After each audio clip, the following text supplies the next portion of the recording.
Soy la única mujer argentina que se dedica a eso. Mucha gente, lamentablemente, que dice cuando te vas a volar, como que te liberás de todos los problemas.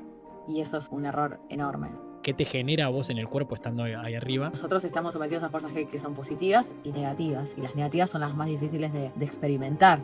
Cuando sentís que el cuerpo se te sale para afuera. Viste, una montaña rusa, bueno, eso por 1000. ¿Hay una parte de vos que es consciente del riesgo que está tomando? Sos una mamá de abrigo, o sea, son vos y tu pareja. ¿Qué es ser una familia de abrigo? Alojamos a chicos que tienen, por cuestiones de que han sido vulnerados sus derechos o por diferentes circunstancias, son separados de la familia biológica, voluntaria o involuntariamente. Cuando me dicen a mí de la adrenalina de volar acrobacia, qué sé yo digo, yo no lo vivo así. Para mí adrenalina de estar sentada acá haciendo, no sé, trabajando y que te llamen para avisarte que tenés un bebé, que lo tenés que ir a buscar y ahí te agarra, que se te revoluciona toda la vida, que te pones loco y hasta que llega y que lo estás esperando y que sabes que vas a conocer a otro amor de tu vida de un momento al otro y que, porque cada nene que tenemos es un amor que impresionante. ¿Cómo trabajás vos internamente el desapego? Voy a llorar, me van a hacer llorar. Vos sos la única mujer en Argentina que ejerce tu profesión. Sí, en realidad la profesión vendría a ser la de piloto y la especialidad en la que me desempeño es la de acrobacia aérea en competición. Y sí, hasta el momento soy la única mujer argentina que se dedica a eso. ¿Y qué sería? ¿En qué consiste la acrobacia aérea? Son maniobras que hay que representar con el avión o con el planeador. Las maniobras están en un catálogo y de acuerdo al grado de dificultad que van teniendo las maniobras, se hace un programa o una secuencia que es un grupo de figuras y según el grado de dificultad que van teniendo esos programas, van subiendo según la categoría de la competencia. Las competencias en general tienen dos clases, que puede ser avión o planeador, que tienen algunas diferencias sutiles de reglamentación y en cuanto a lo que tienen que ver los jueces de la representación de las figuras que hacemos. Y, y bueno, la idea de la competencia es que lo que tenés que hacer estratégicamente es representar las figuras con la mayor precisión posible. Y en base a eso, cada figura tiene su propio puntaje que bueno, se computa según la dificultad propia de la maniobra y eso te da el total del programa en una competición. Y lo que se hace en las competencias es, en general, te dan un programa que es conocido, que ese se publica en el boletín con inscripción, y ese programa es el que nosotros podemos practicar. Puedes entrenar volando. Después te dan otros dos programas que son desconocidos y te lo dan al finalizar la primera prueba o el mismo día de la prueba, que se llaman programas desconocidos, y son, si bien las figuras las conoces porque las habrás entrenado o practicado o te las imaginas según la categoría también, no conoces el orden y no las podés volar antes de la competencia, no está permitido. Entonces ahí tenés toda una parte estratégica de lo que va a ser el vuelo, que a su vez, digo estratégica porque vos mentalmente en función de eso te organizas cuál es la figura que tiene más dificultad, la que tiene más puntaje, dónde la tenés que mostrar, qué maniobra sacrificar en caso de que tengas que hacer alguna corrección de posicionamiento, etcétera.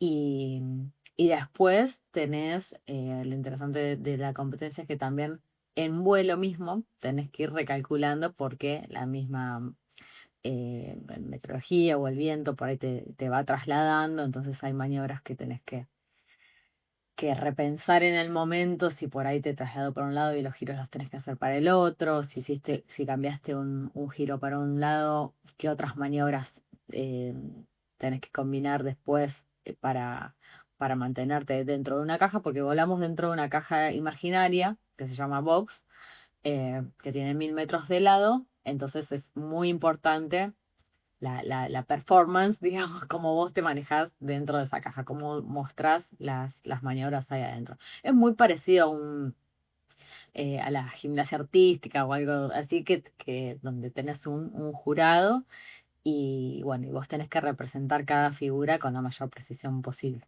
Sí, salvo que esto lo haces arriba de un avión a miles de pies de altura, Detalles, básicamente. detalles. Y Detalle, a cambia 300 poco. kilómetros por hora, ¿viste? Pero bueno, Claro, detalles. tal cual.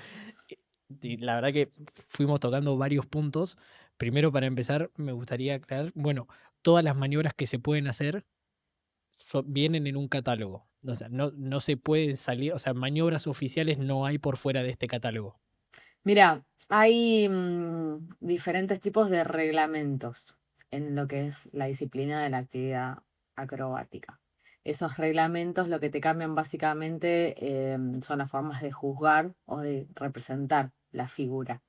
Pero el catálogo es uno que se llama Aresti y después, según la rama, digamos, de la disciplina del reglamento que te vaya a regir, que tenés el de CIVA, que es la Comisión Internacional de Vuelo Acrobático, es la que regula, digamos, todas las competencias a nivel internacional. Y después tenés, por ejemplo, el IAC, que es una asociación que es de Estados Unidos y tiene diferentes grupos se llaman chapters, que son como sucursales, digamos, eh, tienen otro tipo de reglamentación y a lo mejor cambian algunas figuras, pero en general, o le ponen otros nombres a la misma figura, o le llaman diferente, pero en general sí, el catálogo es uno, que está dividido en familias, según los tipos de grupo y la dificultad de la maniobra, y, y bueno, en función de eso tienen el grado de dificultad. Y se dividen, todas las maniobras se pueden hacer en los diferentes aviones, bueno, o en los diferentes tipos de aeronaves que se pueden hacer acrobacias, o están divididos. Estas maniobras son para tal tipo de avión, por ejemplo, estas son para tal otro. No, ¿Cómo el es? catálogo es uno solo y vos, en función del manual de tu aeronave, sabes qué limitaciones tiene ese avión o ese planeador. Ah, cada Pero el avión tiene. catálogo no dice para qué. Sí hay un catálogo de avión y uno de planeador. No los tengo Mm, acá porque no me generan ganas, pero sí lo tenemos todavía.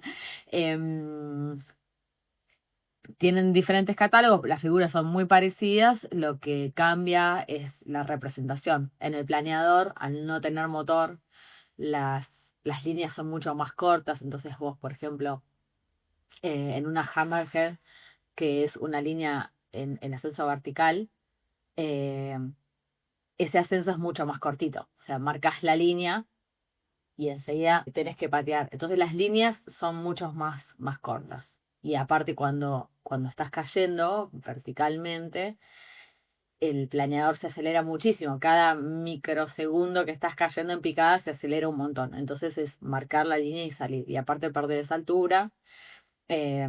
Y bueno, como en el planeador no tenés la posibilidad del motor que te permita corregir estas cuestiones, cada, bueno, vas administrando de cambiar velocidad por altura, y eso también es una parte estratégica de la competencia, entonces tenés que ir gestionándote la altura para no perder velocidad también, etcétera. Pero bueno, claro, es un poquito más complejo ya. el planeador al no tener motor, ahí uno tiene que ir jugando con la balanza entre altura y velocidad. O sea, tal Exactamente, vez se dé esa altura para ganar velocidad y viceversa, digamos. exactamente, Y la competencia, así es. como vos bien dijiste, es el primer día la primer presentación. Es algo ya oficial que se le avisa a todo el mundo y uno la puede practicar. Y después es el segundo día o el mismo día que se empiezan a hacer los estilos libres, digamos, los que haces por primera vez. Sí, libres no son desconocidos. En Claro, algunas categorías desconocidos. tienen el libre, pero tienen que incluir, o sea, que tampoco es libre, sino que cada uno presenta su propia programa. Esas son las categorías más altas, dentro de los cuales tienen que incluir figuras obligatorias, que son las que se presentan ese año. Eh, entonces, bueno, pero libre no es desconocido y vos no tenés posibilidad como te decía, de volarlas antes, entonces tenés que elaborar la estrategia de cómo vas a desarrollar tu vuelo antes de salir y después, bueno, que sea, hacer lo que podés cuando subís. Claro, y me imagino cuando uno está arriba, ¿no? Por ejemplo, tal vez vos que ya tenés unos cuantos años haciéndolo, me imagino que eso cambia y tus sensaciones y tu capacidad de adaptación a medida que va transcurriendo la performance es distinta a que tal vez uno cuando arranca, ¿no? Pero cuando uno arranca y se pone a practicar las maniobras, ¿cómo se hace para controlar justamente tal vez los nervios o las sensaciones que me imagino que te vienen a flor de piel cuando tal vez vas a practicar algo, no lo practicaste mucho y no te sale porque el avión o se quedó o fue para un lado que vos no querías o te agarró un viento? ¿Eso se trabaja previamente, lo que es la mentalidad y mantener la calma? ¿Cómo se trabaja el lado psicológico en ese sentido? Y en realidad para eso tenés que tener bien preparada la estrategia. Es fundamental la parte de la elaboración del vuelo en tierra, digamos. Como te decía, puede pasar que te olvides una maniobra, por ejemplo. Tenés el mapita, digamos, de la secuencia, lo llevas, pero puede ser que te confundas y en vez de hacer una maniobra hiciste otra. Y ahí se te empiezan a correr todas las maniobras, entonces vas a tener cero en todas. Entonces es muy importante que primero conocer la reglamentación y después las soluciones. Como te decía, bueno, si en el caso de que vos detectes eso, ya sepas cómo recuperarlo. O si una maniobra no te salió bien, bueno, y ya sabes que, que con esa no ganas nada, prepararte bien y organizarte para que las próximas no te queden arruinadas por esa.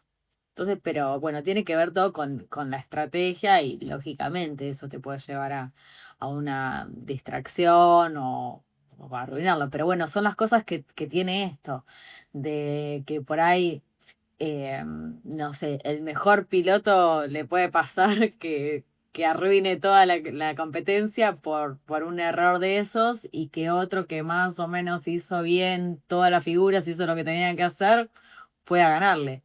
Em, es lo que tiene de interesante esto también. ¿Y en qué años arrancás a pilotear? ¿A competir o a volar? No, no, a Volar. pilotear en general. Entiendo que la competencia vino después.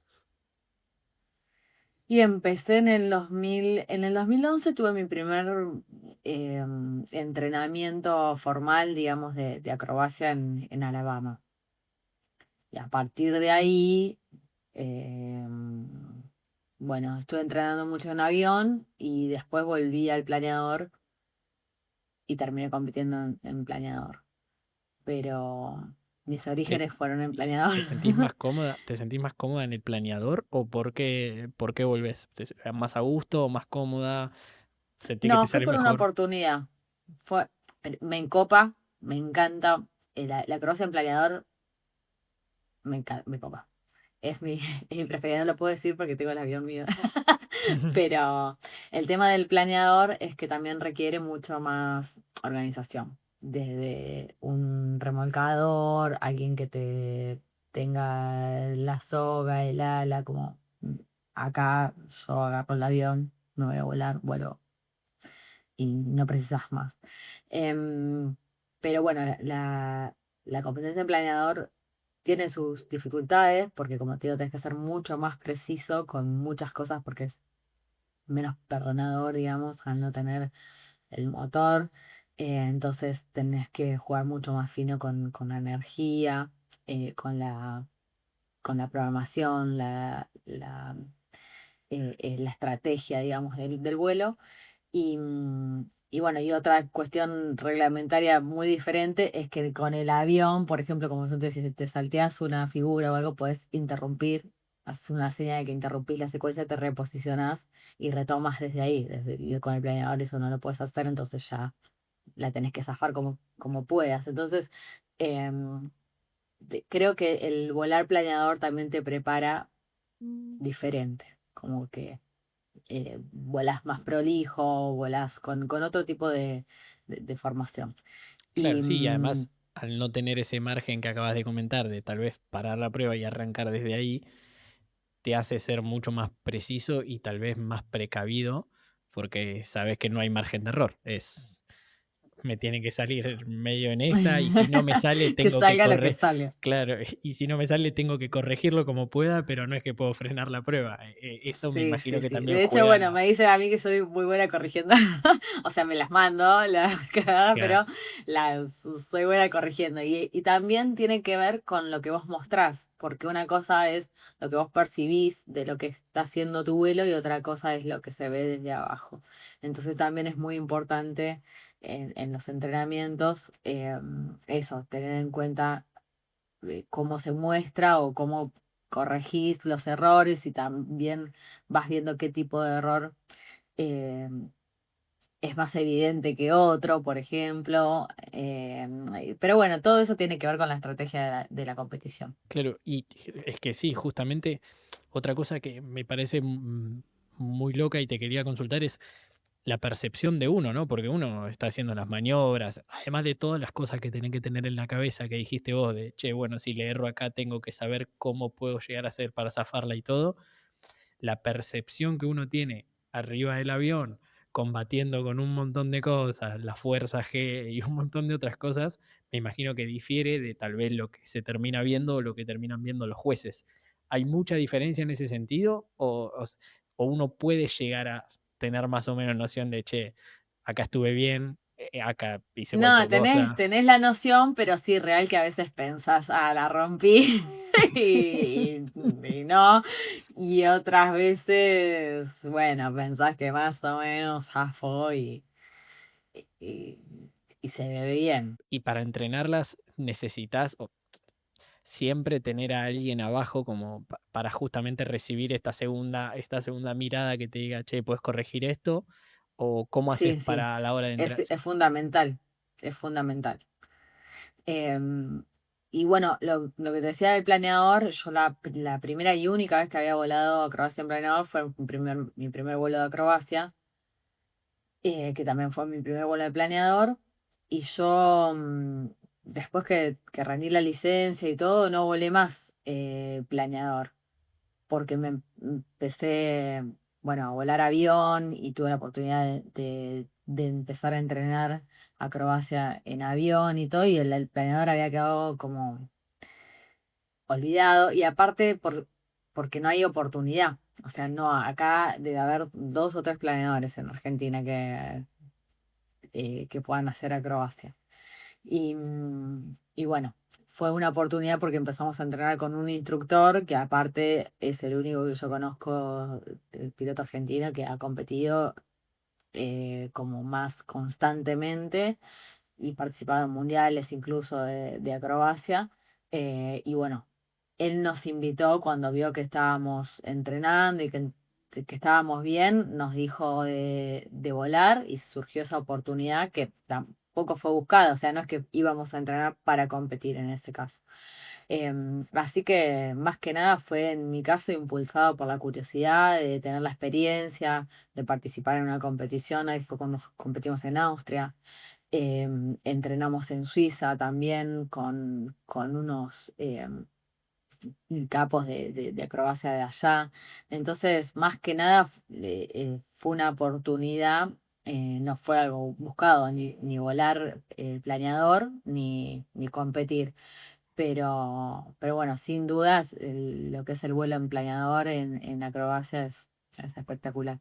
¿Y qué sentís, Jenny, cuando después de tantos años, qué sentís cuando llegás a una competición, cuando vas viendo, bueno, me imagino cuando te liberan tal vez lo que tenés que hacer, esto que comentabas que era de manera inédita, que tal vez una coreografía, se utiliza el término coreografía, No, no, no, un programa, un o una programa. secuencia.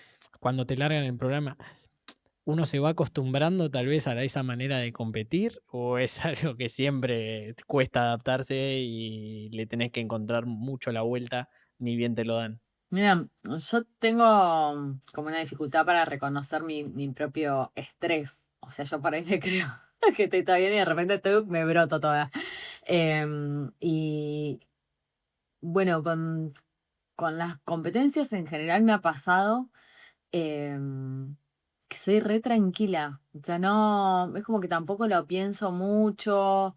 Debe ser también porque no me interesa la competencia en sí, sino que, como te dije, empecé a competir por una cuestión de curiosidad y ya tenía esa formación de competencia eh, porque siempre me interesó volar y volar bien y tengo un amigo que me decía, no puede ser porque lógicamente acá lo que se conoce es el show. Vas a cualquier encuentro, a cualquier festival y hay demostraciones de vuelos de acrobacia. em, a mí eso no, nunca me interesó, entonces me decía, no puede ser que seas tan insulto de querer volar vos sola en el fondo de tu casa, me decía. Y bueno, y es lo que hago hoy en día, que tengo mi avión en el hangar y salgo a volar y a entrenar yo sola acá. Em, pero bueno, surgió eso, que se dio solo prácticamente de la posibilidad de competir y yo siempre lo veo como una posibilidad de superación propia. O sea, mi propio, el desafío es contra mí misma más que contra otro. De hecho, un día que entrenamos en Suiza, fue una anécdota porque vos tenés, dentro de todas las cosas que tenés que mirar, como vos decías, y prestar atención dentro de los instrumentos, la velocidad, la G, todo, tenés que aparte ubicarte en el espacio y buscar referencias visuales que las únicas que tenés son el horizonte y el piso, para ver cómo te estás trasladando, cómo te desplaza el viento y demás. Entonces, bueno, en las competencias vos tenés marcadas algunas referencias en el piso, como las esquinas, el centro de box. A veces tenés más marcaciones, a veces tenés menos, depende del lugar. Pero en los entrenamientos no. Entonces lo que generalmente buscas referencias visuales como una ruta, una vía, bueno. Acá se volaba con una olla porque estaba en el medio de montañas, entonces el horizonte ya era diferente, que acá no hay nada. Em, es diferente a lo que uno está acostumbrado. Y una vía pasaba así, la ruta medio de costado, entonces cuando vos das vuelta y volvés a mirar, es como que te desorientás, ¿viste? Porque decís, ¿qué tengo que mirar? Y encima uno hablándote en inglés, pero medio alemanado, más trabado de los instructores que teníamos ahí, así que bueno, toda esa experiencia. Y yo me bajé recaliente, decía, ay, bolita, bolita, me se me caían las lágrimas de la bronca que me daba. Y me decían, pero no, me dice, si tu vuelo fue espectacular. Y yo me decía, ¿cómo? Por eso te digo que a veces la impresión que uno tiene no tiene nada que ver con lo que se ve abajo. Y yo pensaba que no había pegado una porque saldría para cualquier lado y no, y en realidad estaba saliendo bien. Em, pero, pero bueno, me genera más bronca o más incomodidad conmigo misma, porque era un entrenamiento que a nadie le importaba, que la competencia contra otros, digamos. O sea, eh, así que bueno, también fue una sorpresa los resultados que después tuvimos ahí en la competición y, y bueno, todo lo que vino después fue viniendo simplemente. Gente, si les está gustando la charla, no se olviden de suscribirse acá abajo. A ustedes no les cambian nada, no es que aparecen nuevas notificaciones ni nada. Y a mí me acerca cada vez más a que YouTube me empiece a pagar por las entrevistas, lo cual es un paso clave para poder vivir de esto y cumplir mi sueño. Así que si les está gustando la charla, pueden suscribirse acá abajo con un solo clic, gratis, no cambian nada y a mí me ayuda mucho. Seguimos. Y entrando, porque bueno, en los parámetros que vos me dijiste, es más que nada una competencia conmigo misma y me da bronca a veces cuando las cosas no me salen. ¿Qué parámetros tomás para evaluar si se quiere mejoras o que realmente estás avanzando en una técnica o en un programa en general? Y lo que te ven de abajo. O sea, las herramientas que son muy útiles son las cámaras. Nosotros usamos una cámara adentro enfocando los instrumentos y una cámara afuera que más que nada para tener una referencia visual de lo que son las líneas con respecto al horizonte. Em, pero lo más importante es los que te puedan ver de abajo, que tienen que saber lo que tienen que mirar también, ¿no? Em, y después, bueno, viendo los videos es muy útil porque puedes detenerte en detalles que en el momento, detalles y movimientos. Por ejemplo, no sé, también siempre nos preguntan cómo fue compito contra mi marido, de Ah, cómo son las compiten, conversaciones en las competencias compiten entre y ustedes, compiten más o menos en la misma contra. categoría. O sea, competimos los dos casi siempre en el mismo equipo, o sea que ahí nuestros puntajes suman, pero como competimos en la misma categoría, competimos en contra de manera individual. Entonces, bueno, a veces me dice, bueno, ¿y cómo haces tal cosa? Y yo, no sé, qué sé yo, es como que yo no registro mucho lo que hago, es medio intuitivo, como que yo te dijera, y cuando vas en el auto y pones primera, ¿cuándo apretás el embrague? ¿Cuándo soltás y cosas? Y qué sé yo, quién sabe a cuántas vueltas metes el cambio, lo sentís y lo haces. Bueno, para mí es más o menos así y hay gente que tiene más calculado todo eso. Y yo no. Entonces muchas veces no sé ni lo que hago. O por ahí, como yo tengo menos fuerza, en algunas maniobras tengo que agarrar el comando con las dos manos. Em, y eso a veces te lo pregunto porque puedes llegar a tener una tendencia a traer el comando hacia vos o a empujarlo o a torcerte si no estás bien sentado, o sea, haces más la fuerza. Em, entonces todas esas cosas, al verlas después en el video, me ha pasado de descubrir que agarraba con las dos manos el comando y no lo sabía.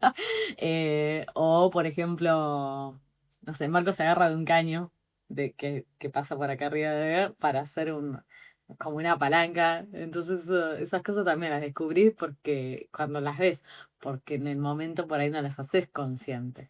Sí, Eh, es más pero intuitivo, bueno, digamos. después nos compartimos, claro, nos compartimos esas cuestiones, de, bueno, de a qué velocidad podemos entrar en tal maniobra y a qué velocidad tenés que salir y bueno, nada, Y esas cosas de él estrategia. arrancó a pilotear más o menos y a competir a la misma altura, en la misma época que arrancaste vos.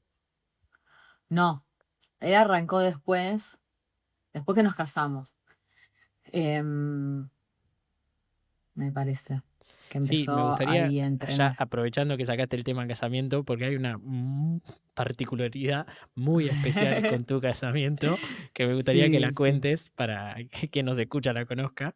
¿Qué pasó en tu casamiento que es tan particular? Y porque llegamos en avión, en formación, en dos aviones.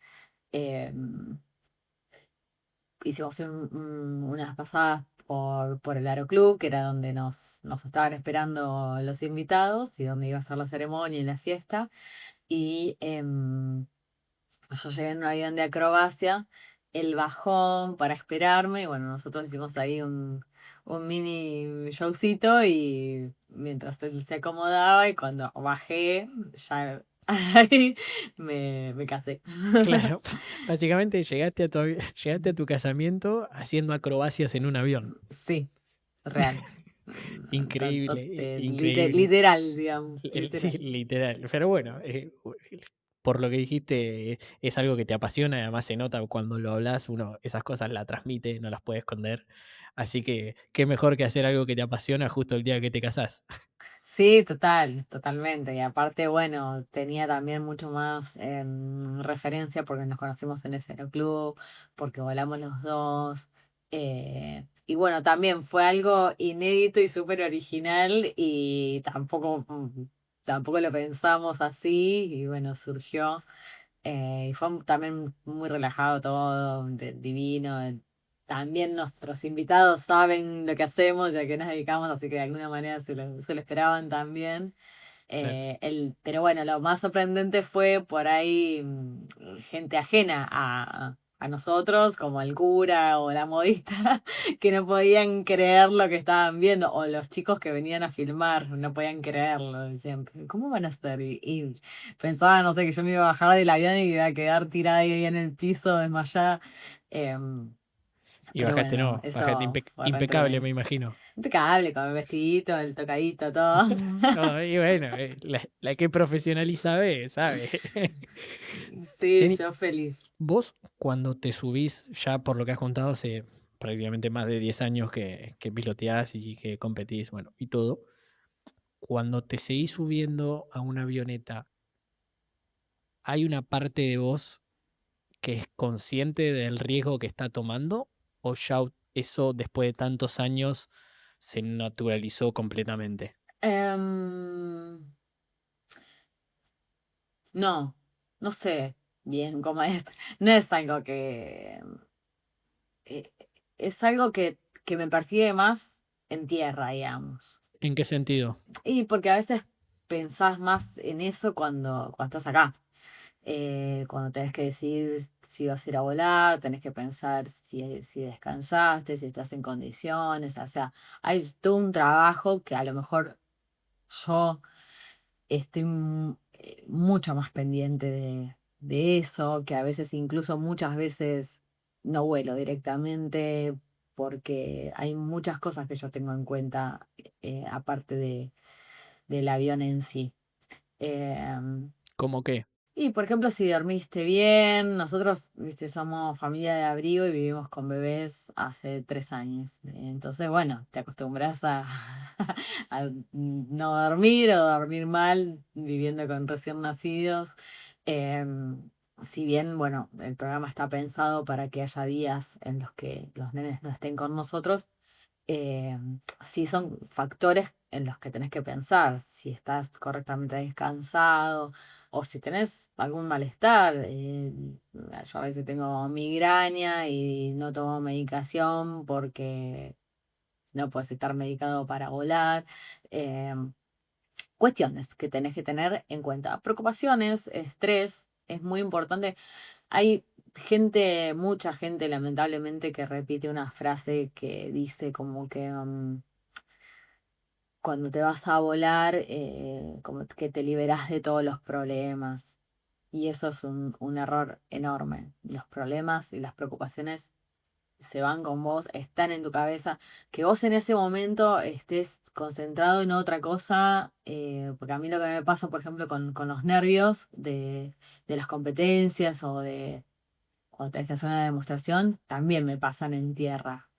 Yo una vez que me subí al avión, todo eso quedó abajo, pero sí es muy importante tener conciencia de que cuando te pasan cosas, están en tu cuerpo, están en tu cabeza y cualquier distracción que puedas tener puede ser peligrosa o puede sumar riesgo. Entonces, es muy importante estar consciente. A veces mejor decidir no salir a volar directamente y otras veces salís, pero sabiendo que tenés que estar más enfocado y más concentrado porque estás más propenso, digamos, a tener alguna distracción.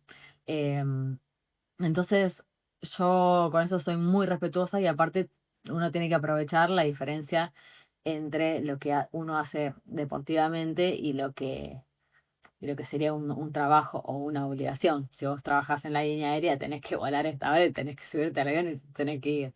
Acá yo estoy en el y por ahí voy re con ganas de volar y qué sé yo, y después me doy cuenta que al final no, o al final surgió otra cosa, y bueno, o te pasa al revés, que por ahí pensás que no vas a salir, o porque estás ahí y ves el avión y decís, ah, qué ganas de volar. Entonces, bueno, empezás a hacer todo ese repaso. Pero bueno, la concentración es muy importante. Pero para cualquier tipo de vuelo. Cuando que vos decías del riesgo y demás, en general, eh, toda la actividad aeronáutica es menos riesgosa que eso también es real, que salir a la calle o que andar en la ruta, por el tipo de preparación que tenemos, en el caso nuestro, por el tipo de aeronaves que volamos y todo. Pero tampoco podemos dejar de reconocer que es una actividad que tiene un riesgo en sí misma, porque no es para lo que los humanos estamos hechos. Em, pero, pero bueno, para eso están los procesos, para eso están las listas de chequeo, para eso están de toda la preparación y el entrenamiento que tenemos. Eh, Así que nada, requiere más que nada concentración. No es solo tal vez hacer un chequeo interno, que es si estás bien, si dormiste bien, si estás con la cabeza como para salir a volar, sino obviamente después viene toda la parte técnica de controlar que el avión esté en perfectas condiciones. Sí, Dentro de es las que en cosas, realidad para eso todo el mundo está más preparado, porque están las listas de chequeo, vos haces un chequeo, toda la parte técnica del avión y del vuelo en sí es para lo que estamos formados. Lo que la gente suele desconocer con ese tipo, o minimizar con ese tipo de comentarios, como que, ah, no, yo me voy a volar. No, para eso no te a pescar. Y si querés distraerte o andarte a tomar una cerveza, no te puedes subir a un avión para olvidarte lo que pasó, lo que pasa acá.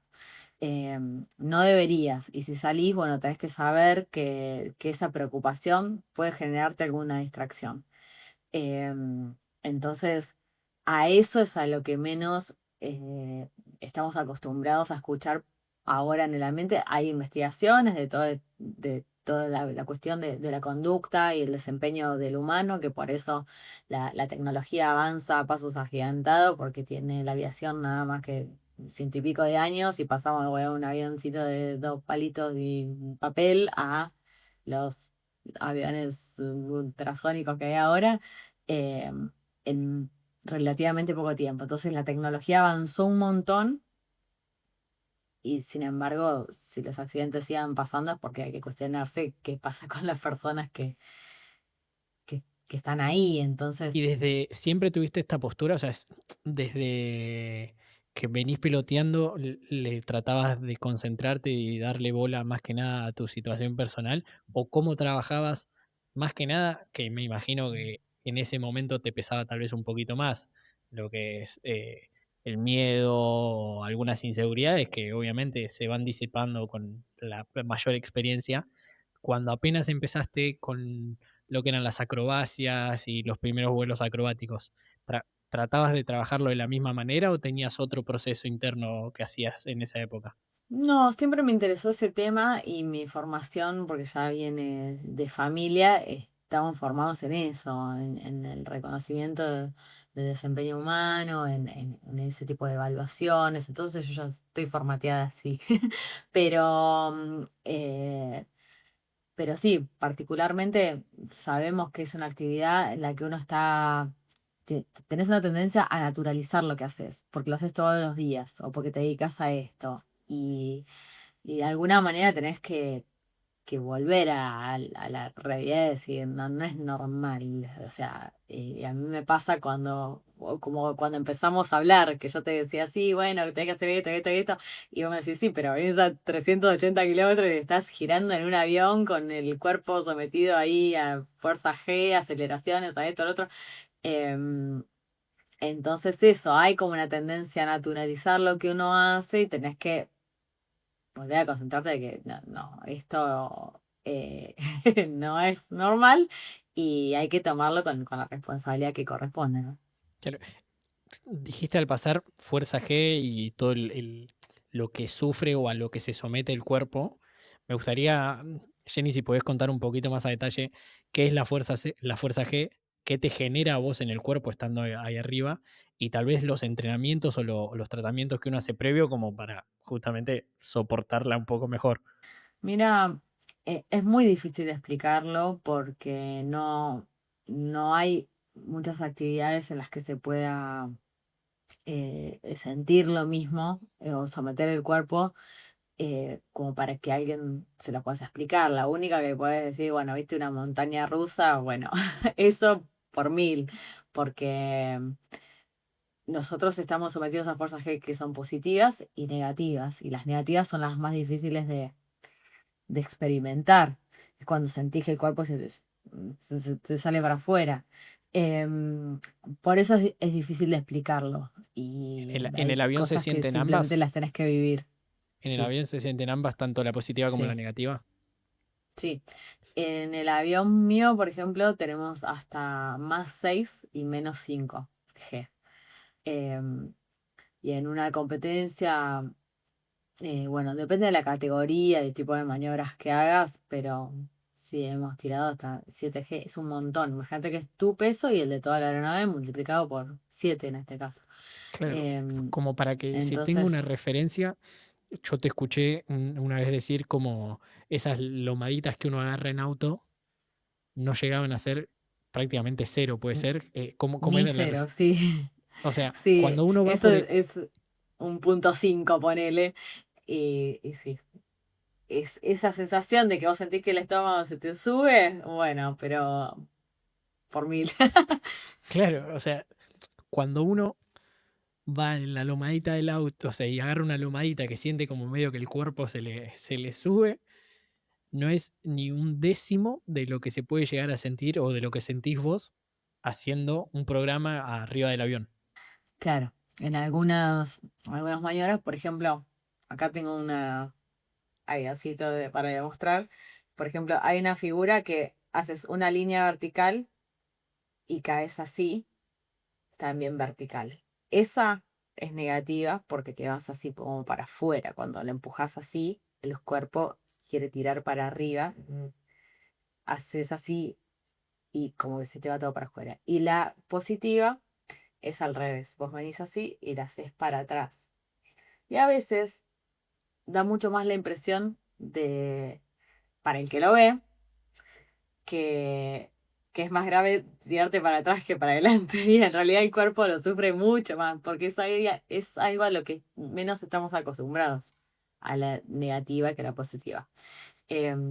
Entonces, bueno, tiene eso, que a veces lo que vos haces, algunas te dicen, ahí parece que se murió cuando vos haces una barrena, que se llama en realidad spin, que es el avión cayendo así, que va girando así.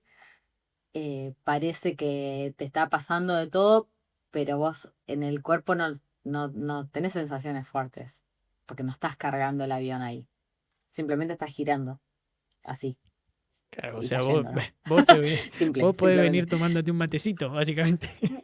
Claro, ahí venís re piola. El tema es cuando haces el negativo, porque ahí sí se te sale o sea, a veces perdés el auricular si no lo tenés atado. eh, te salís todo para afuera, se te aflojan los cinturones, te pasa de todo ahí. Claro, Pero el que lo vea por ahí dice, ay, mira, es una vueltita y hizo ¡pum! Y sin nada más.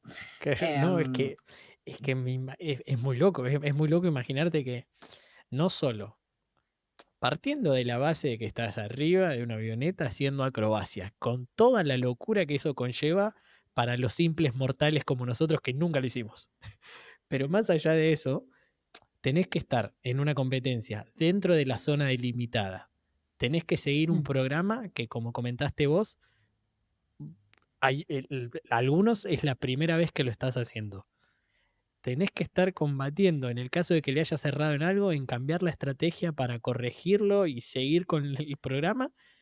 Y en el mismo tiempo, durante todo esto que acabo de comentar, tenés que luchar con la fuerza G que te lleva para un lado, te saca para otro, te mueve para todo. sí. Es mucha información. Sí, sí, sí. A mí me ha pasado que encima eh, en una prueba, en el planeador no, porque no tenés ni siquiera llevar los auriculares, pero en el avión, sí, y aparte tenés el ruido del motor. Y se me apagaba tenés se llama supresor de ruido, me parece que se llama. Bueno, es una función del auricular para sacarte el ruido de afuera y escuchar mejor las comunicaciones. Se me apagaba, entonces me entraba todo el ruido y eso te da que enloquecía. Entonces, bueno, esas cosas son distracciones extra que puedes llegar a tener, eh, y que, bueno, uno tiene que gestionarlas en el momento porque estás ahí, lo Sí, tenés y que además hacer. Pero bueno, venís, son detalles. venís volando a no sé cuántos kilómetros por hora en la no sé cuántos pies de altura y de la nada empezás a escuchar un ruido fuerte. Yo lo Si primero, te escuchás claro, así, sí es re molesto. claro, o sea, el primer reflejo creo que cazás la manija y te va para otro lado. Sí, sí, sí. Bueno, hay un video de un entrenamiento que yo estaba haciendo, eran los primeros vuelos que yo hacía cuando me dieron el avión. Em, Porque aparte llegó en pandemia, lo tuve secuestrado un año en otro lado, así que hasta que lo trajimos fue todo un tema. Em, y bueno, tenía un auricular que tiene un control, digamos, donde lo prendés, subís el volumen, conectás al Bluetooth, qué sé yo, y lo tenía enganchado en un caño que pasa por acá arriba. Que claro, yo en un vuelo normal eso no hubiera pasado nada. pero yo zarandeándome de un lado para el otro y eso, pum, volvía y me pegaba en la cabeza, me pegaba en la cabeza. Entonces yo voy y lo corro y agarraba y lo corría y daba otra vuelta y pum, venía y me pegaba y yo agarraba y lo corría. Y bueno, después lo subí como un blooper porque un amigo me puso, yo lo hubiera revoleado. Yo estuve tan cerca de revolearlo por la ventana porque me estaba volviendo loca. Y encima me pegaba en la cabeza, ¿entendés? El coso dice, hacía pum y me pegaba. Pero bueno, como era un entrenamiento, no pasa nada, y parás, lo acomodás, pero también entre maniobra y maniobra yo manoteando el coso de... Sí, no, es que es increíble que todo eso pase en las condiciones y en el contexto que ya, por lo que venimos charlando, se pasa. Y además, sí dijiste algo al pasar que es que también tenés Bluetooth. O sea, vos podés poner música básicamente mientras estás haciendo las acrobacias con el avión. Podrías hacerlo, sí. Lo que pasa que como es muy importante estar atento a las comunicaciones, eso te puede generar alguna distracción. Igual está preparado para eso. Si te entra alguna comunicación, te suspende la música y te prioriza. Lógicamente, no es que vos venís en otra y te olvidás del mundo. Son equipos que están preparados para la aviación y tienen en cuenta eso. Pero bueno, por ahí sí lo puedes hacer, sí. ¿Y sos de entrenar con música, Jenny, o preferís silencio? No, no, no. Me gustaría entrenar con música. A mí me encanta la música. Me gusta mucho manejar y en el auto voy siempre con música también. Em, pero sí, en el avión no lo he hecho. Lo tendría que hacer. Lo voy a implementar. Sí, bueno, de a poquito, de a poquito. Tipo de música de curioso nomás, de amante de la música, yo también. Ah, no, no, eso puede ser. Te puedo sorprender con cualquier cosa. Cualquier cosa, sí, soy muy random para la música. Pero Bueno, me gustan mucho los 80 también. los 80, la música de los 80, Sí, sí. pero, o sea, Te puedo clavar rock. ahí un Roxette, un... Ah, ahí va, ahí va, ahí va. Justo Esa, iba a ir tipo esa. por ese lado, por esa Ah. pregunta. Al pasar, comentaste que ya viene de familia un poco esto de estar atento a lo humano y también, obviamente, a la disciplina. Tu viejo era piloto, ¿no? Sí, el piloto. Es piloto, no, perdón, lo jubilé. Por las dudas lo jubilé. Pero es Igual es piloto, algo que por más que no estés volando, es algo como que no dejas de serlo. claro. Sí, sí, ya Entonces, o está en sea, por vos. más que no vuelen más o que estén jubilados, no dejan de ser pilotos. Es como Tal que cual. es algo. Pero él también compite o es piloto comercial. No, ¿En qué no. disciplina? Él es piloto comercial y en realidad en los últimos años, eh, o sea, cuando nosotros nacimos, él volaba en la carrera, me parece. Que son aviones que no llevan pasajeros, que llevan carga. Y después ha volado mucho vuelo ejecutivo, o sea, para empresas o para dueños de aviones. Ah, o sea, en formato privado sería, un vuelo privado. Sí, son jets privados. Ah, mira, y Exacto. cambia. ¿Qué cambia en términos de volada o Todo, de las cuestiones técnicas? Todo, ¿no? todo. Todo porque, por ejemplo, dentro de lo que son vuelos ejecutivos, pueden darse esas situaciones. O que vueles un avión determinado para una empresa, que acá se le llaman taxi aéreo, que son aviones que están afectados a una empresa. Entonces, si vos te tenés que ir a, no sé, Jujuy, puedes contratar ese avión para que te lleve. Pues se llama línea aérea no regular, ese tipo de servicio. ¿Por qué? Qué sé yo, por ahí Aerolíneas va todos los días a Neuquén, eso es regular, porque sale a la misma hora, el mismo día o con una planificación recurrente. En cambio, este tipo de actividad es no regular porque hoy se van a Jujuy, mañana se van a Mendoza, otro día a Mar del Plata, van cambiando así. Eso es una posibilidad de lo que es el taxi aéreo, por ejemplo. Y otra es cuando vos volás para una empresa o un empresario que es dueño de ese avión, suponete, no sé, como dicen acá, el avión de Messi. Bueno, y volás para él y para donde tenga que ir, suponete. O sea, sos como el chofer Eh, privado, digamos, siempre laburás para sí, él. claro. Y en ese caso, a diferencia de la línea aérea, en la línea aérea hay toda una estructura tenés despachantes, tenés el que te carga el combustible, que esto, que lo otro, el que te sube el catering, tenés los tripulantes, eh, toda una estructura. En este tipo de actividad es muy común que tengas que hacer todo. Eh, el despacho del avión, aparte de la programación, encargarte Depende de la estructura de la empresa para la que vueles, ¿no? Pero en general, a lo que voy es que es muy diferente eso de que volar es la parte más relajante de que por fin se terminó todo Sí, el sí, quilombo que tiene que ver con ya el... hice todo y arrancamos. Sí, sí, sí, pues tenés que gestionar aparte a que vas a diferentes aeropuertos. Por ejemplo, mi papá volaba todo internacional, volaba aviones americanos.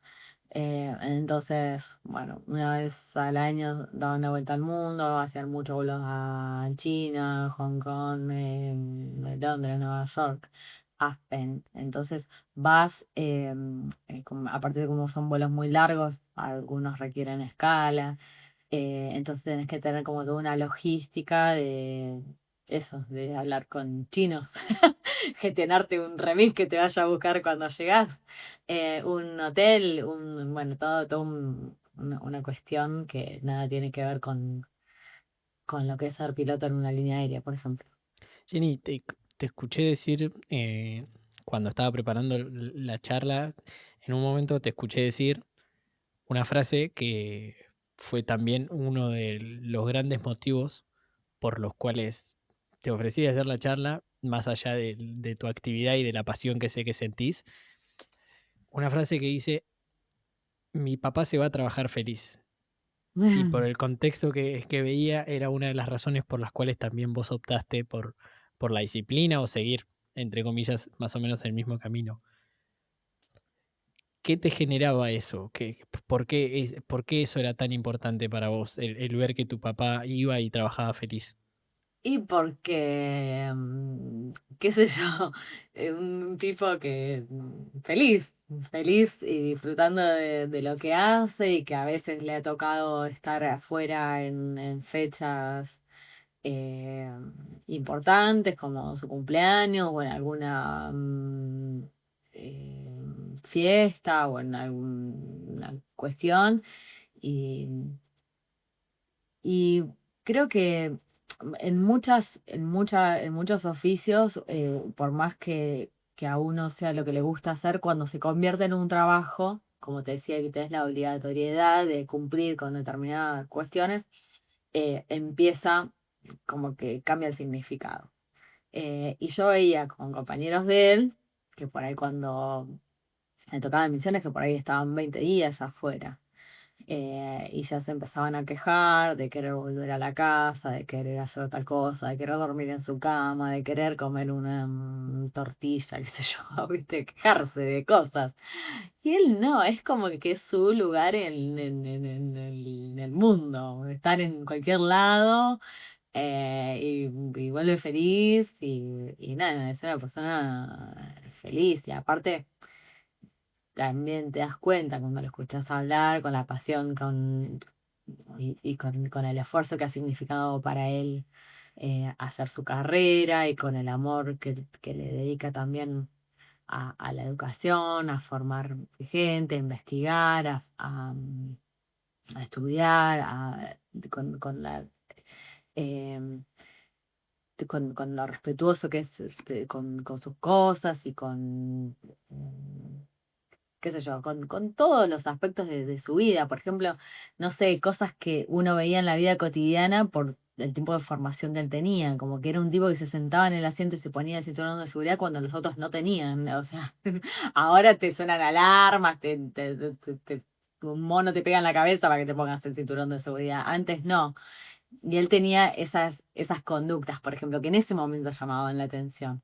Em, o de decirte, no sé, bueno, cenamos en casa, ¿a qué hora llegás? Bueno, llego a las 21:07, te decía el tipo. Ahora te lo dice el GPS, a las 21:07, pero el tipo ya lo calculaba, tenía esas cosas que a la gente le llamaba la atención y eran re graciosas.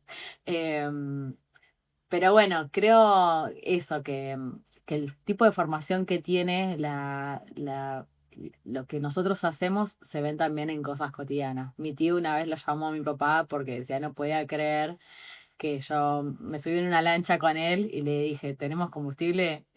Y se me vuelve y me dice, nunca pensé que una piba me iba a preguntar eso. Dice, yo vivo llevando a toda mi familia y se suben, se olvidan cosas. Y yo, la mina me vino a preguntarle, o que se da vuelta y yo tenía un destornillador en la mano. Y que como que estás atento, estás formado con otra cosa. O tengo un trastorno muy particular con las ruedas desinfladas de los autos, por ejemplo. Con la presión del neumático, con cosas que por ahí otra persona no le prestaría mucha atención. Nada, por el tipo de formación que tenemos, hay cosas que en la vida cotidiana también nos comportamos diferentes también. Sí, y también creo que hay algo clave que lo decías al principio, que es esa obligatoriedad, que la obligatoriedad y el trabajo en cierto punto están siempre.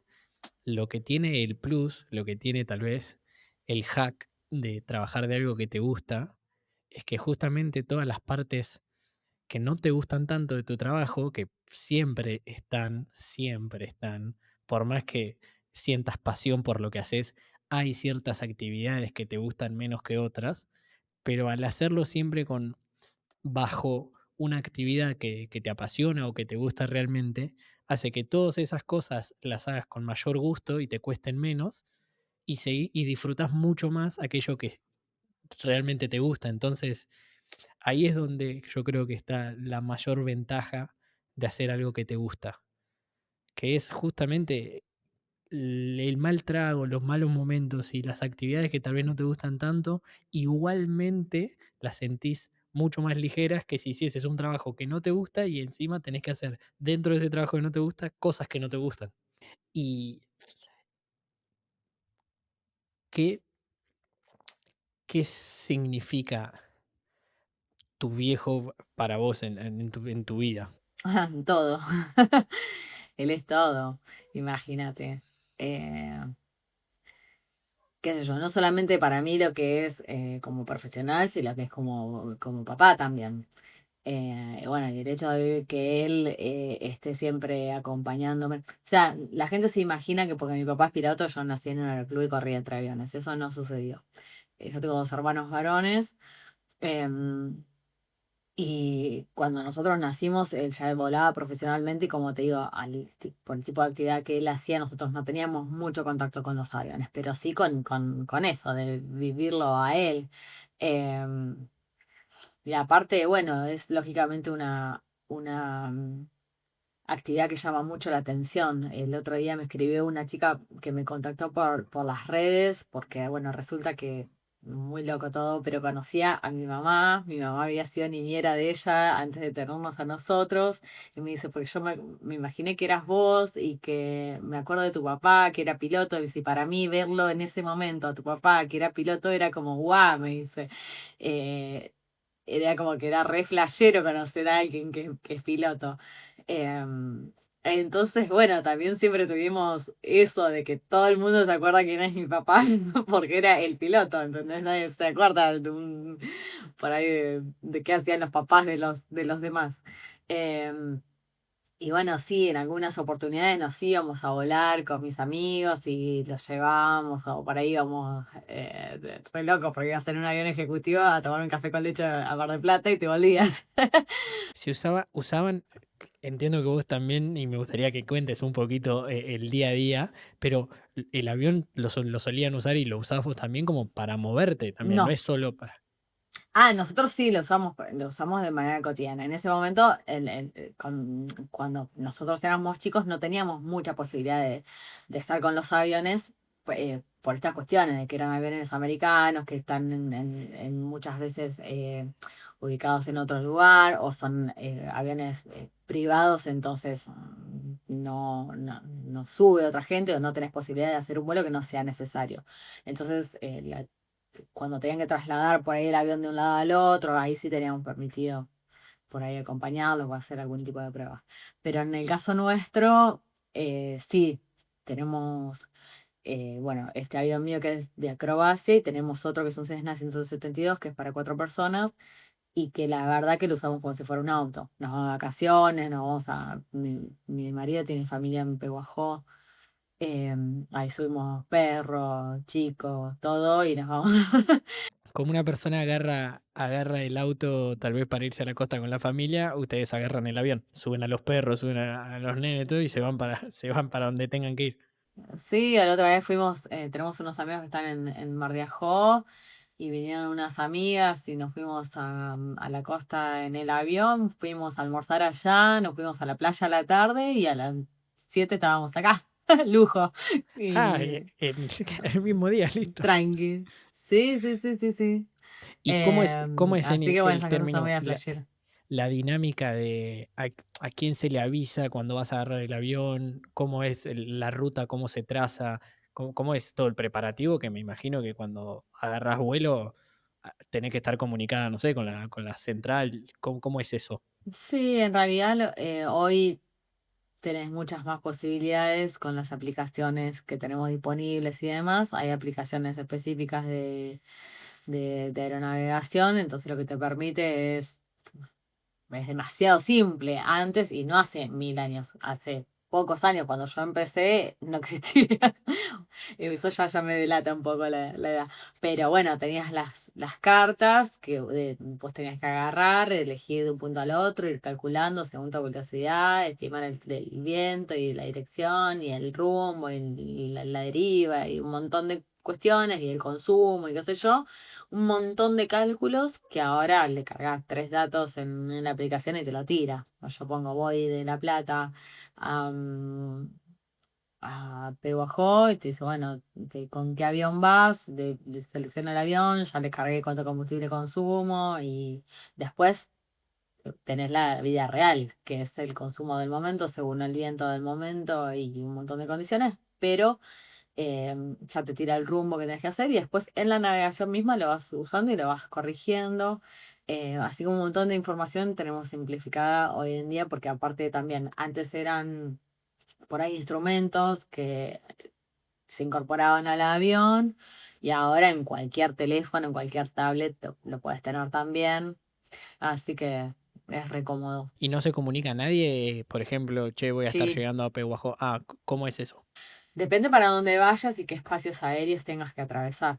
En general, nosotros si vamos de acá a Pehuajó, que es un rumbo directamente de oeste, agarrás un pedacito de Bayer, entonces cuando salís de acá, enseguida te comunicas con Bayer, con Ezeiza, pasás algunos controles y después, cuando ya salís de la zona controlada de ellos, directamente avisás cuando llegas a Pehuajó, por ejemplo. Si vas en cambio para el sur, no, desde acá, yo estoy en La Plata, no te metes en esos controles. Entonces podés hacer el plan y avisar y hacer toda esa historia, o no, puedes hacer lo que se llama un vuelo visual, eh, que bueno, tiene otras reglas, por eso se llama regla de vuelo visual o regla de vuelo instrumental, eh, y te vas, simplemente.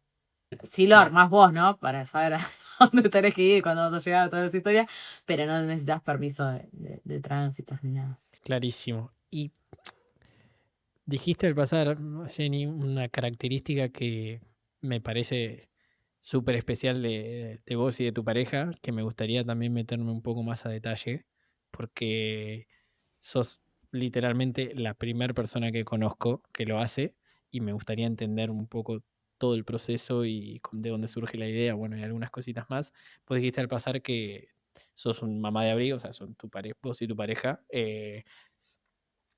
¿Qué es ser una familia de abrigo? Bueno, esto es un programa donde alojamos a chicos que tienen, por cuestiones de que han sido vulnerados sus derechos o por diferentes circunstancias, son separados de la familia biológica, voluntaria o involuntariamente, y están con nosotros en el plazo en los que se determine la justicia que se resuelva su situación. En algunos casos sale la adoptabilidad, en otros casos se restituyen a la familia biológica o a lo que se llama familia extendida, algún abuelo, algún tío o alguien. Así que bueno, mientras tanto viven con nosotros. ¿Cómo surge la idea? ¿Cómo se empiezan a pensar en hacerlo y cuándo deciden empezar a hacerlo efectivamente?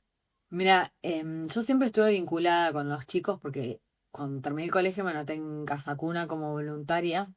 Ahí estuve 14 años, em, y dentro de los cuales me han quedado algunas relaciones con los chicos. Tengo un ahijado que ahora tiene 21 años, que estuvo conmigo 5 años cuando yo era chica.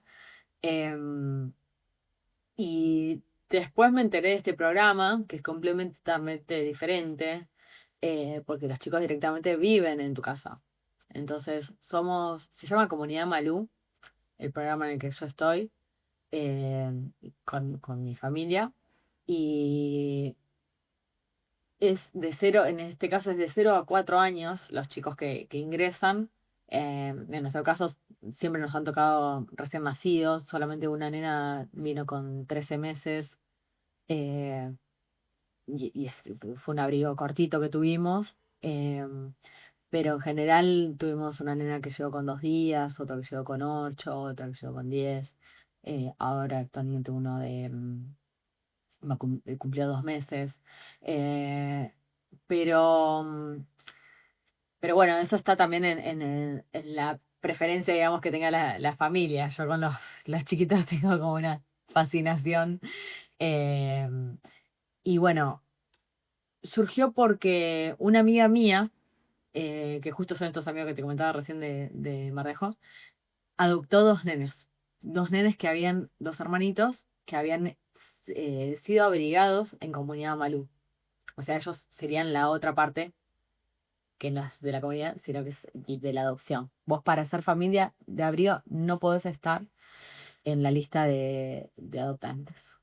O sea que sos equipo A o equipo B. Ellos eran equipo B.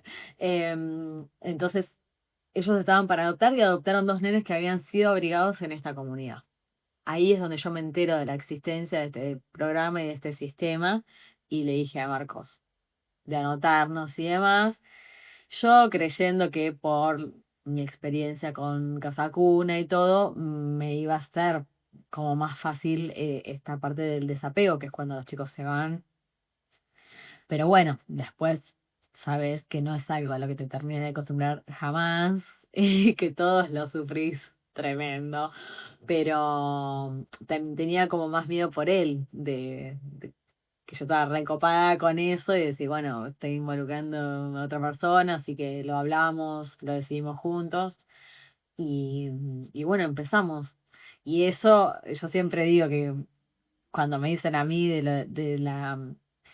lo que es la adrenalina de volar acrobacia, qué sé yo digo, yo no lo vivo así, digo, para mí adrenalina es estar sentada acá haciendo, no sé, trabajando y que te llamen para avisarte que tenés un bebé, que lo tenés que ir a buscar y ahí te agarra, que se te revoluciona toda la vida, que te pones loco y que hasta que llega y que lo estás esperando y que sabes que vas a conocer a otro amor de tu vida de un momento al otro y que, porque cada nene que tenemos es un amor que impresionante. Entonces, bueno, esos son los momentos de adrenalina que estás ahí al corte, digamos.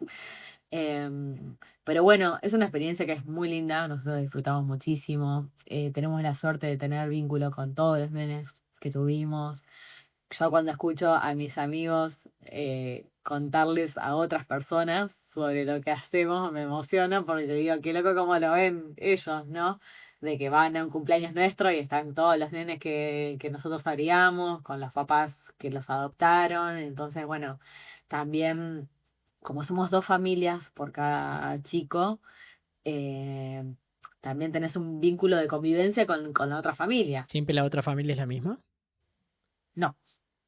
Ah, va cambiando. Y se genera justamente ese vínculo también entre ustedes, me imagino, como copadres Claro, de la a criatura. nosotros sí nos tocó con la misma familia tener dos chicos seguidos, que uno estuvo 9 meses y la otra estuvo 14 meses, así que fueron 2 años de convivencia con ellos.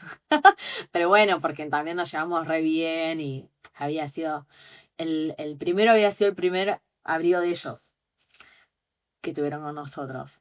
Y la segunda fue también con nosotros. Así que, qué sé yo, como habíamos tenido tanto tanta buena onda y fue todo tan natural y fluye todo tan bien. eh, Nos ofrecieron eso, tener el abrigo de la gordita con ellos y bueno, por eso tuvimos casi 2 años compartiendo chicos con la misma familia, pero no es siempre, no es común, digamos, que te toques con la misma familia. Jenny, ¿vos sentís que, por lo que me comentaste, me quedó resonando bastante de que cada vez que te dicen que tenés un bebé esperándote, que sentís que vas a conocer un nuevo amor de tu vida? ¿Cómo lo trabajás? ¿Cómo lo trabajás internamente? Sobre todo por lo que me acabas de comentar del desapego. Me imagino que si bien seguís en contacto, una cosa es seguir en contacto cada tanto y otra cosa es tenerlo todos los días cuando llegas a tu casa y cuando estás ahí. ¿Cómo trabajás vos internamente el desapego? Voy a llorar, me van a hacer llorar. No, es fuerte, es fuerte. Después te olvidás, qué sé yo, cuando te llega otro, te olvidás, por eso la última nena que se fue, traté de procesarlo bien fuerte con todo para que me quede. Porque sí, el tema es que también existe otra realidad que es que ese proceso por lo que está estipulado de ley, por ley, tiene que durar máximo 180 días, que son 6 meses, y no se están cumpliendo. Eh, el nene anterior estuvo 9 meses y fue un montón porque es toda su vida. En el caso nuestro, que los tenemos de recién nacidos, es toda su vida. Entonces el vínculo que se genera con ellos es extremadamente intenso. Eh, y después de él vino esta gordita que estuvo 14 meses, o sea, supera más de 2 veces el tiempo que tiene que estar. Y por eso también eh, es tremendo el desapego después, porque es demasiado el vínculo que se genera.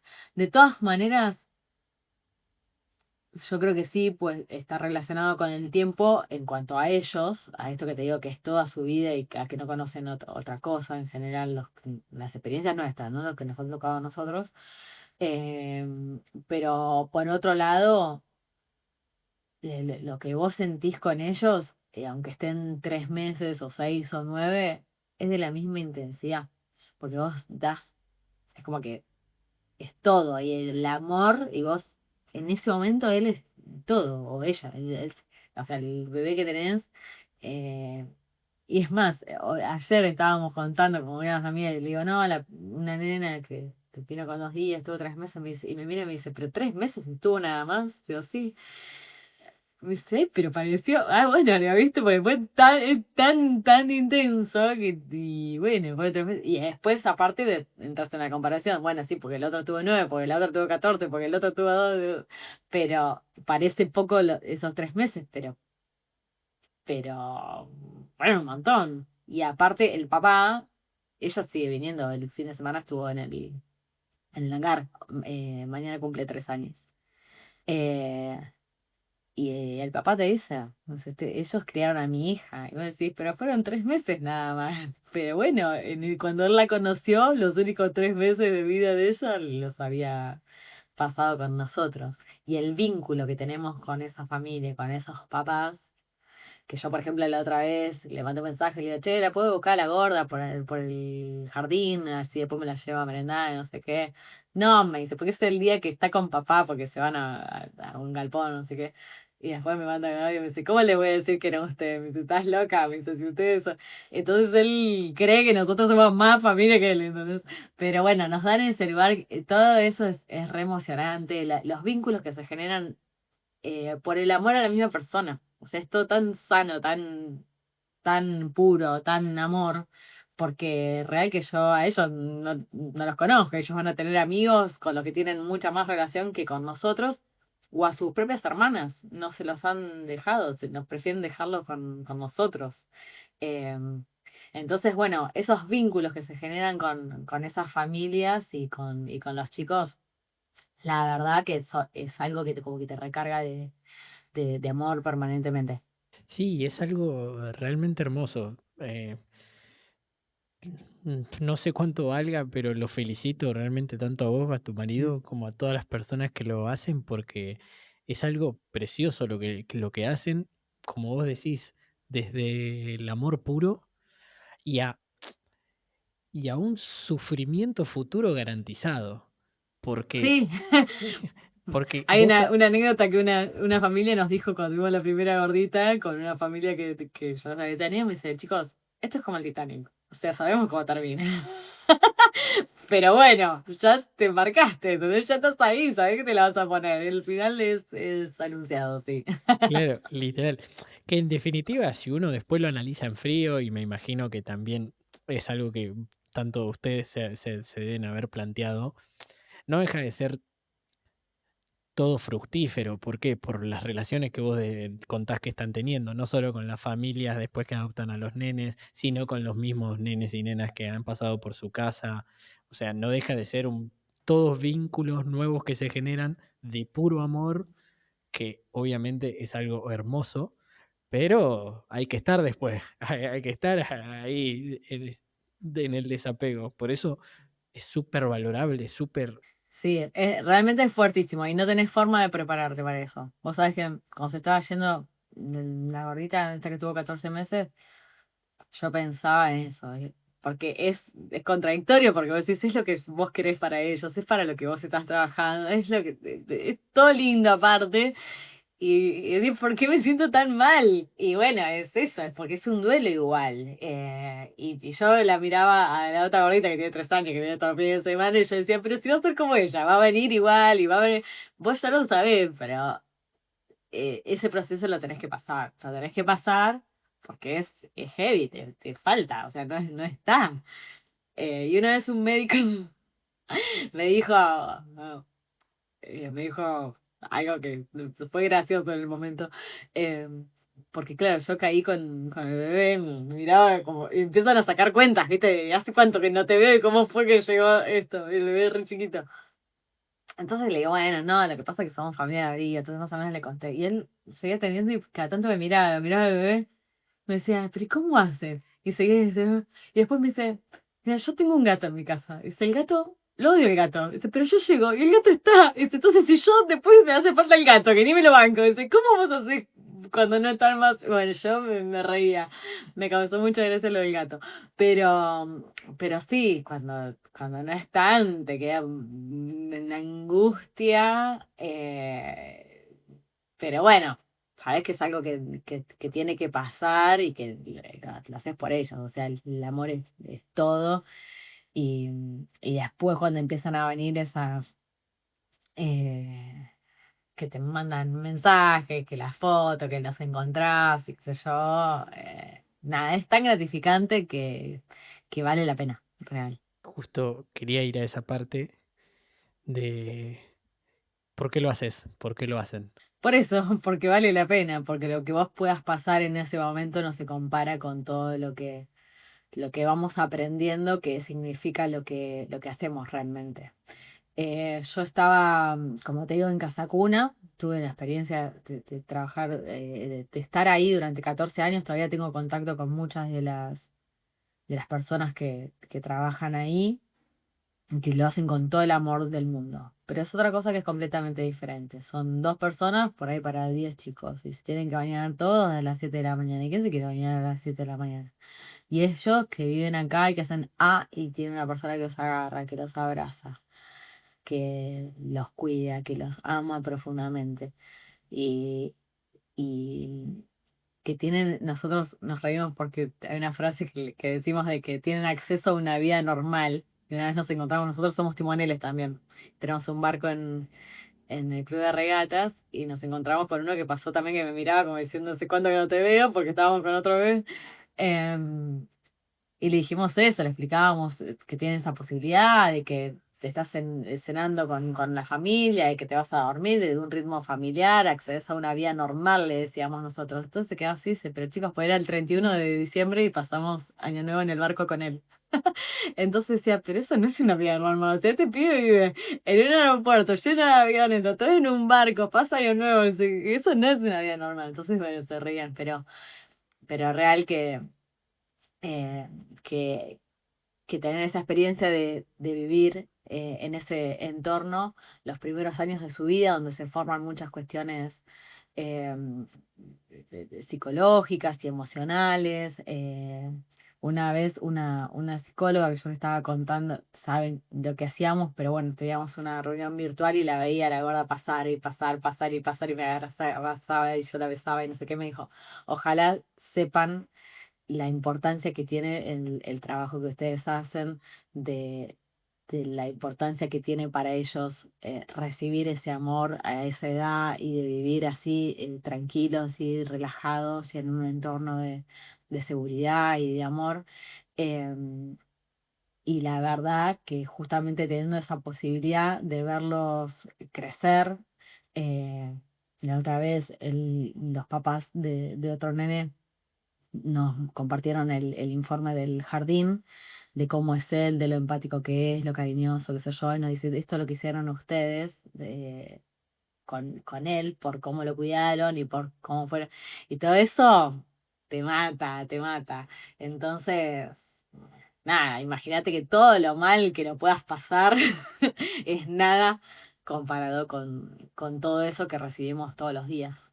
Y es que a medida que vamos hablando más el tema, eh, entiendo a diferentes capas lo que significa lo que hacen, y es que realmente les hacen ver otra realidad. O sea, si no fuese por ustedes, esos chicos a esa tan corta edad tendrían una imagen de la vida que uno dice, bueno, tal vez no son tan conscientes, pero esas cosas terminan afectando siempre a la larga por lo que vos comentás, de lo que te comentaba el padre de este nene que era tan empático y todo. Ustedes les hacen ver que hay otra posibilidad, que hay otra manera de vivir, de tener una familia, que hay otra vida en cierto punto y que lo que les pasó hasta ese momento no tiene que ser la norma para el resto de su vida.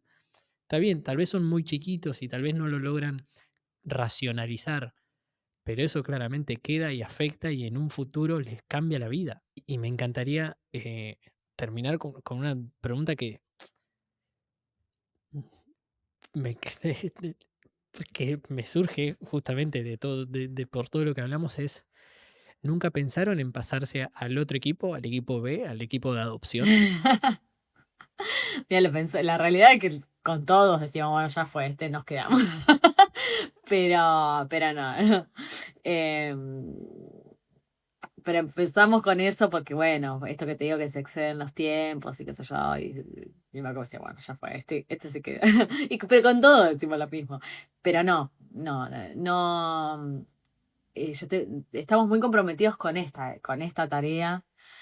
Creo que lo de la adopción es una cuestión admirable por demás. O sea, es otra cosa. Pero bueno, no.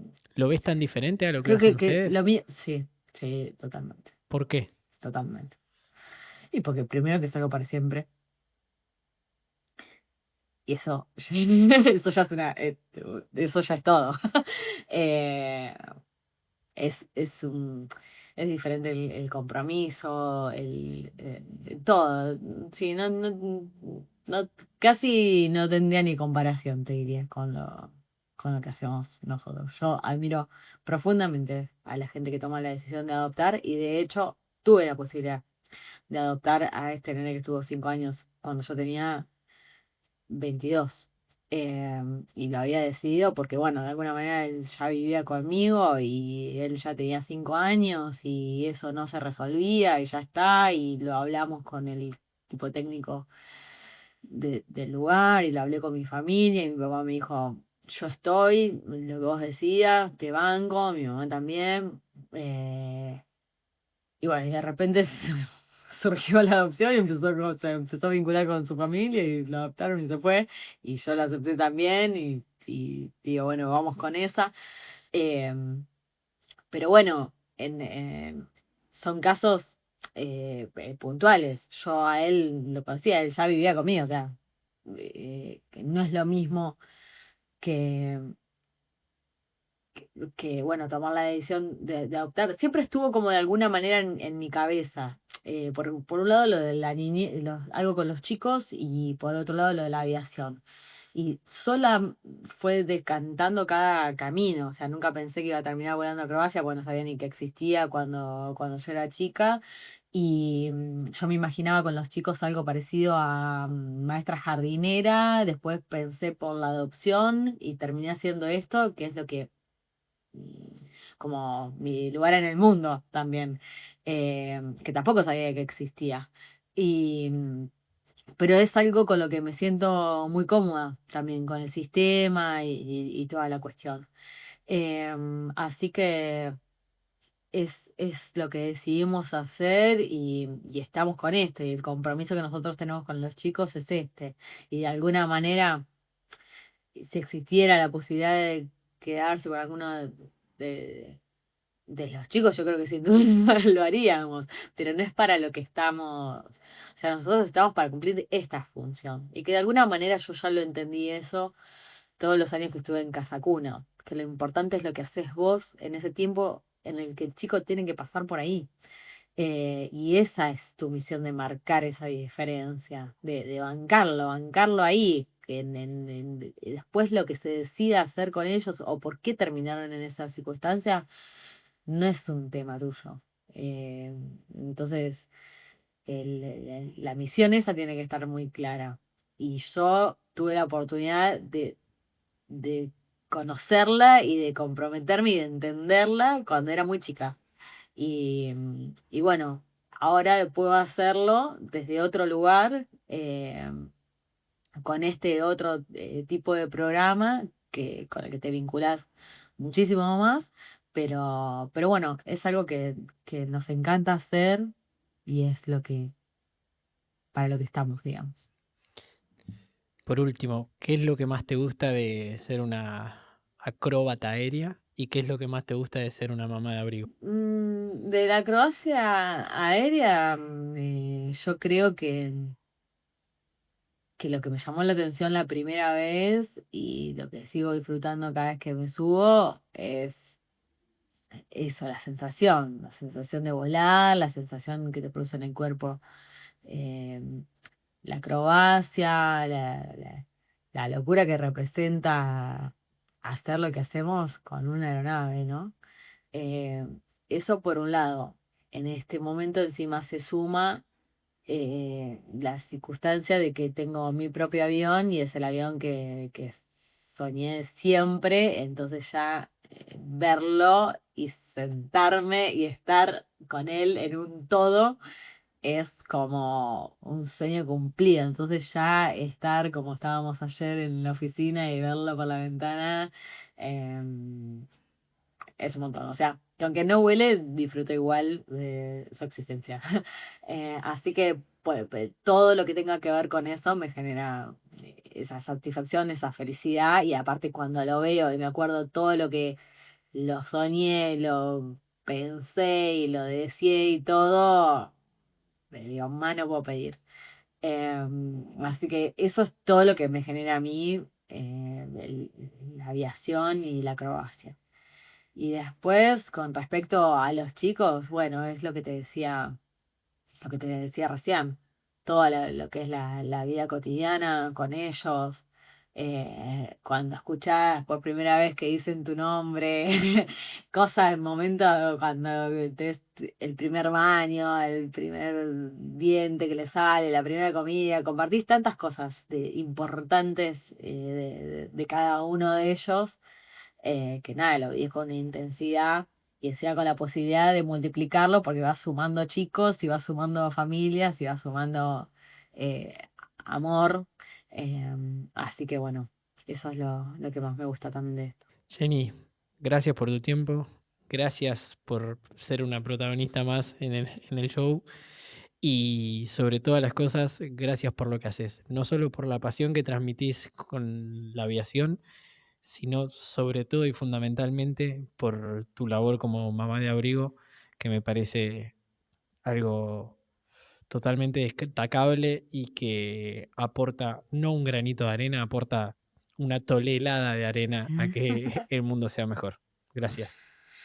Gracias a vos. Si llegaste hasta acá es porque te entiendo que te gustó la charla y en caso de que así sea, no te olvides de suscribirte acá abajo. No te cambia nada, YouTube no hace nada distinto y a mí me acerca a que ellos me empiecen a pagar por el contenido y a su vez a poder vivir de estas entrevistas, trayendo cada vez más invitados, mejorando la calidad del podcast y muchas otras cosas para que el contenido sea cada vez más interesante. Es un clic acá abajo, suscribirte y ya está. Muchas gracias.